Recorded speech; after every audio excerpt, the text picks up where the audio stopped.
अस्सलाम वालेकुम, मैं हूं शाज़ेब खानज़ादा। कौमी असम्बली के स्पीकर राजा परवेज अशरफ ने चीफ जस्टिस को खत लिख दिया है, जिसमें आज होने वाली कौमी असम्बली की कार्रवाई का हवाला देकर कहा गया है कि अरकान पार्लियामेंट समझते हैं कि पार्लियामेंट का इस्तेहकाक मजरूह हुआ है।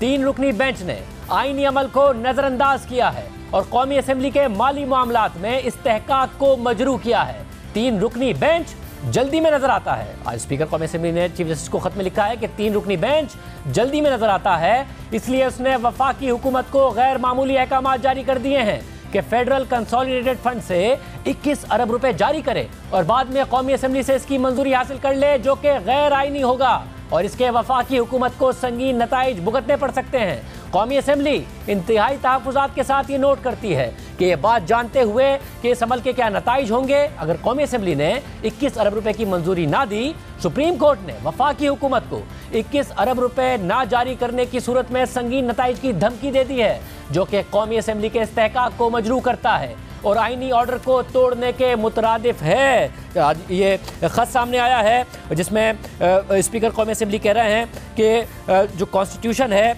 वो अदालत को इख्तियार देता है कि वो आइन की तशरीह करे, मगर इसमें यह इख्तियार नहीं दिया गया है कि जो पार्लियामेंट की सोवरेनिटी है, पार्लियामेंट की खुद मुख्तारी है, उसको अंडरमाइन करने की अदालत कोशिश करे और इस किस्म के अहकाम जारी करे। साथ साथ उस खत में लिखा गया है कि हमने हमेशा माना है कि जो सेपरेशन ऑफ पावर्स हैं तमाम इदारों में, उसका ख्याल रखा जाए, जिसमें पार्लियामेंट और अदलिया की आज़ादी भी शामिल है, मगर ये नहीं हो सकता कि कोई एक इदारा दूसरे के अंदर इंक्रोच करता नज़र आए। ये उस सब के बाद हुआ है जो कि आज एक सेशन हुआ और उसमें अदलिया की तरफ से जो अहकामात हैं उस पर शदीद तनकीद की गई। पंजाब असम्बली के इंतखाबात से मुताल्लिक आज भी कोई फैसला नहीं हुआ। सुप्रीम कोर्ट 19 अप्रैल के हुक्मनामे में कह चुकी है कि अदालती हुक्म को ना मानने और इसकी खिलाफ वर्जी के संगीन नताइज होंगे, लेकिन वफाकी हुकूमत ने एक दफ़ा फिर 3 रुकनी बेंच का फैसला नज़रअंदाज करते हुए पंजाब और खैबर पख्तूनख्वा में इलेक्शन के लिए 21 अरब रुपए जारी करने का मामला एक बार फिर पार्लियामेंट को भेजा और फिर आज पार्लियामेंट में तकारीर हुई। पार्लियामेंट में तकारीर के बाद ये खत सामने आया है। हालांकि जब ये सारा का सारा मामला हो रहा था तो उस वक्त जब ये मुतालबा किया गया कि स्पीकर कौमी असम्बली चीफ जस्टिस को खत लिखें, खत लिखकर पार्लियामेंट की तरफ से एहतजाज करें, तो बिलावल भुट्टो ज़रदारी ने कहा था कि तौहीन पार्लियामेंट का मामला सामने आना चाहिए। जनाब स्पीकर, खत से काम नहीं चलेगा। अगर आला अदलिया इस हाउस की तौहीन कर रहा है, अपने फैसलों के इस हाउस को अंडरमाइन कर रहा है, अपने फैसले से हमें कोई गैर आईनी काम लेना चाह रहे हैं, मेरा ख्याल में पाकिस्तान पीपल्स पार्टी के ख्याल में तौहीन पार्लियामेंट हुआ है जनाब स्पीकर, ब्रीच ऑफ प्रिविलेज हुआ है जनाब स्पीकर। ये कैसे हो सकता है कि एक इदारा अपने ऊपर ये जिम्मेदारी ले ले कि वो हमें हुक्म करे कि आईन तोड़ो, हमें हुक्म करे कि पार्लियामेंट का बात ना मानो, पहले काम करो फिर वापस आके पार्लियामेंट से कह दो। आपका हाउस का प्रिविलेज ब्रीच हो रहा है जनाब स्पीकर। जब भी कोई किसी ऑनरेबल मेंबर का या इस पूरा हाउस की इज्तिमाई का अगर प्रिविलेज ब्रीच हो चुका है तो आपका एक प्रिविलेज कमेटी है और मेरा ख्याल में ये जो ऑफेंसिव ऑर्डर है आला अदलिया की तरफ से, इसको प्रिविलेज कमेटी में उठाना चाहिए। इसके अलावा आज इत्तेहादी जमातों के इजलास से खिताब करते हुए वज़ीर आज़म शहबाज शरीफ ने कहा कि हमें गुफ्तगू का दरवाज़ा बंद नहीं करना चाहिए, लेकिन सालिसी और पंचायत सुप्रीम कोर्ट का काम नहीं है। मैं नहीं समझता कि मुझे या आपको फैसला करना चाहिए कि हम सुप्रीम कोर्ट को ज़ामिन बनाएं, उसको हम आर्बिट्रेशन का हक दें। ये उनका काम नहीं है, पंचायत उनका काम नहीं है, उनका काम कानून और आइन के मुताबिक फैसले देना है। लिहाजा इस बारे में एक दिन इलेक्शन होने चाहिए और कब होने चाहिए इस बारे में इत्तेहादी पार्टीज के अंदर तो इत्तेफाक है कि इलेक्शंस नवंबर में जो भी उसकी डेट बनती है, 13 अगस्त को पार्लियामान की मुद्दत ख़त्म होती है और उसके बाद अगर 90 दिन शामिल किए जाएं तो वो नवंबर अक्टूबर में वो तारीख बनती है। ओवरवेलमिंग राय है कि हमें गुफ्तगू का दरवाज़ा बंद नहीं करना चाहिए, तो उसकी फॉर्मेट होगी, उसकी क्या शक्ल होगी, उसका हम फैसला बिल्कुल बैठ के कर सकते हैं। एक राय ये भी है कि हम स्पीकर नेशनल असम्बली के ज़रिए हम ये बात उन तक पहुँचाएँ और वो जो पार्लिमानी जो कमेटी है वो इस मामले को टेकअप कर सकती है।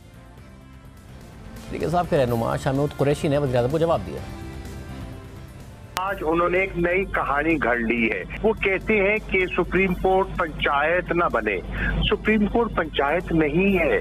हुकूमत मुल्क को लाकानूनियत की तरफ धकेल रही है। इस मुल्क में एक एनार्की पैदा करने का ये एक मंसूबा है। और इस सबके बाद स्पीकर कौमी असम्बली का ये ख़त सामने आ गया है, जिस ख़त में बाकायदा तौर पर एहतजाज किया गया है, पार्लियामेंट की तरफ से, कौमी असम्बली की तरफ से एहतजाज किया गया है चीफ जस्टिस ऑफ पाकिस्तान को लिखे गए ख़त में। साथ में बताया गया है कि जो 19/4/2023 का ऑर्डर था, जिसके तहत अदालत ने कहा था कि कल यानी 27 अप्रैल तक, जुमेरात तक 21 अरब रुपये जारी कर दिए जाएँ, उसकी कोई आईनी हैसियत नहीं है, क्योंकि 4-3 का फैसला जो आया था उसे माना गया है। और ये कहा गया है कि जो 3-2 का डिसीजन है, ये नेशनल असेंबली के स्पीकर अपने ख़त में लिख रहे हैं कि जो 3-2 का डिसीजन है उसकी कोई लीगल फोर्स नहीं है, उसकी कोई कानूनी हैसियत नहीं है।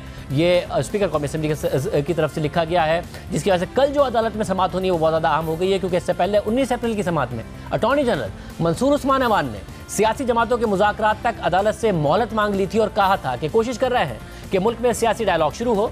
तमाम सियासी जमातें मुज़ाकरात पर आमादा हो रही हैं। एक के अलावा तमाम हुकूमती जमातें PTI से मुज़ाकरात पर आमादा है। बिलावल भुट्टो मौलाना फजल रहमान से मिलकर मुज़ाकरात पर कायल करेंगे। जमात इस्लामी समेत तमाम जमातें सियासी तरीके से मसाइल का हल चाहती हैं। अमीर जमात इस्लामी भी शहबाज शरीफ और इमरान खान से मिले। दोनों फरीक़ैन ने मुज़ाकरात के लिए कमेटियाँ तश्कील दे दी हैं। मामला सुलझ गए तो शायद इंतखाबात के लिए इतनी सिक्योरिटी की ज़रूरत ना पड़े। अदालत कुछ मोहलत दे तो मामला सुलझ सकता है, जिस पर चीफ जस्टिस उमर बंदियाल ने रिमार्क दिए थे कि अटॉर्नी जनरल की बात में वजन है। मुंजमिद सियासी निज़ाम चलना शुरू हो रहा है। 14 मई करीब आ चुका है। सियासी जमातें एक मौक़िफ़ पर आ जाएं तो अदालत गुंजाइश निकाल सकती है। अगर सियासी जमातें इंतखाबात की तारीख बदलना चाहती हैं तो अदालत उनके साथ है।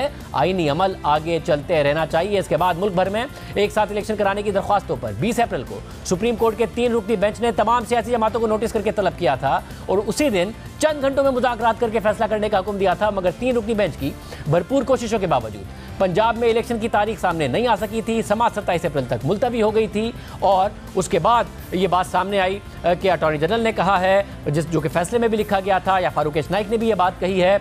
और फिर एक दावा सामने आया कि असद कैसर साहब से हुकूमत ने राब्ता भी कर लिया है। मगर फिर इमरान खान साहब का मौक़िफ़ सामने आया कि उन्होंने असद कैसर को तो ऑथराइज़ ही नहीं किया है, उन्होंने तो शाह महमूद कुरैशी और फवाद चौधरी को ऑथराइज़ किया है।